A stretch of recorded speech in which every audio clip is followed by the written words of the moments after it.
छपरा से छौरी मंगाई के रात भर होली मनई भइले भर होली मनई भइले। नया तरीका से होली में रंग गोली उड़ै रे रात भर ट्रोली नचेबै रे यरवा छपरा से छौरी मंगाई के रात भर होली मनई रे यरवा छपरा से छौरी मंगाई के रात भर होली मनई रे। नया तरीका से होली में रंग गोली उड़ै रे रात भर डीजे बजै रे यरवा छपरा से छौरी मंगाई के रात भर होली मनई रे यरवा छपरा से छौरी मंगाई के रात भर होली मनई रे। अभी आप सुन रहे हैं नवच्छा से शिवानी रिकॉर्डिंग स्टूडियो का शानदार प्रस्तुति।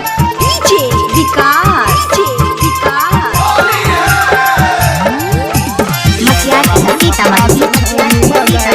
रात भर होली मनई रे यरवा छपरा से छौरी मंगाई के रात भर होली मनई रे। होली में पीबे रे महुआ बन सौआ लुटैबै रे लौंडिया डांस नचैबै रे यरवा छपरा से छौरी मंगाई के रात भर होली मनई रे यरवा छपरा से छौरी मंगाई के रात भर होली मनई रे।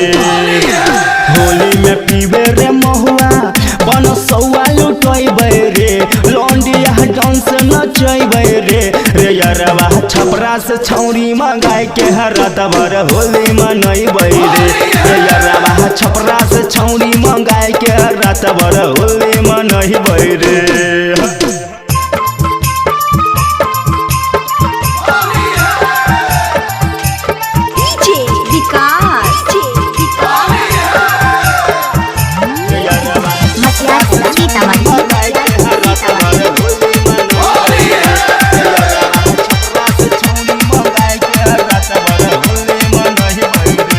राइफल के अबरी नक पर जो गिरा गुंजते रे रात भर रंगे उड़ते रे यरवा छपरा से छौरी मंगाई के रात भर होली मनई रे यरवा छपरा से छौरी मंगाई के रात भर होली मनई रे।